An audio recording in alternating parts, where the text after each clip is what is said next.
I'm not ready yet, and you promised I don't have to until I'm ready. You promised that a long time ago, so the certificate can't make me go. If I meet Max, I'll have to actually know that he's a real person who is going out with my mom. And if my mom is going out with him, that really means that there's less chance that she and my dad will get back together. And what if I meet Max and actually like him?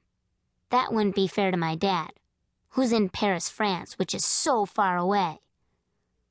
So, I'm not ready to meet Max, and I may never be ready. I stomp some more, and then I start throwing things into garbage bags.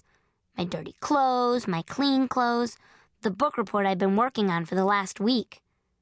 And then I put the garbage bags in my closet.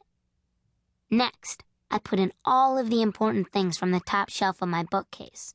The dad book that I keep so that I can look at pictures of my dad and talk to him sometimes. The ball that Justin and I made from our used chewing gum. The scrapbook that my Aunt Pam and I made up of our trip to London. It even has a chickenpox scab in it to remind me of how I got sick there.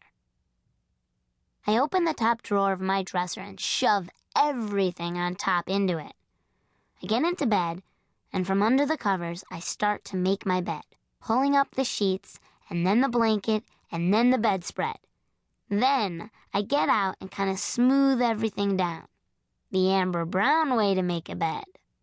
Then I throw my stuffed animals on my bed. I guess there's not only a mad woman in the house, but a mad kid. There's no mad man in the house, though, because he, my father, and my mother got so mad that they got divorced, and now he's in France because of his dumb job. I, Amber Brown, wish things would go back to the way they were before. Before my dad left. Before Justin, my first best friend, moved away. Before my mother changed her last name back to the name she had before she got married so that we don't even have the same last name anymore. Before Max, the dumbhead boyfriend, met my mother. Before it was so important to get me to keep my room neat. I wish. Chapter 3. I'm escaping. I'm out of the house. My room passed inspection. I'm really lucky that my mother didn't look in the closet or dresser drawers, or I would still be in my room instead of getting a ride to Brandy's sleepover. My mother and I are in the car, not saying much of anything. What she did say is that she is really not happy with the way I've been acting. Well, I'm really not happy with the way she's been acting. I keep staring straight ahead. Then I look over at my mother. There are tears rolling down her face.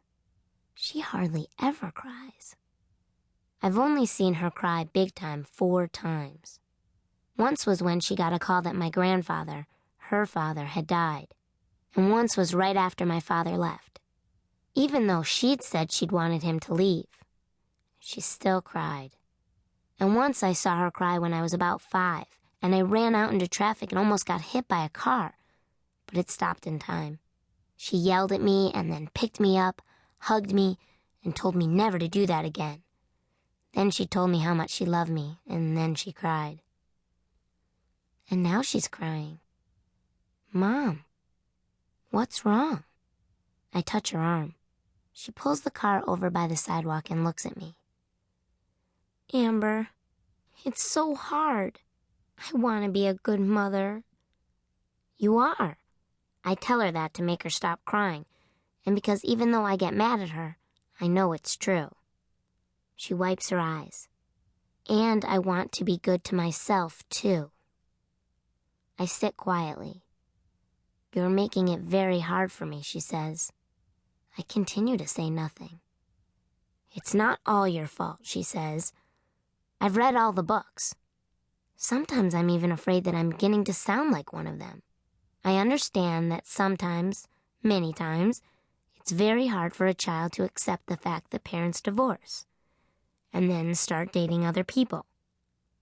I understand, but I don't like it. I don't like it either, I tell her. This isn't a book. This is my life. I can't help it if I want you and Dad.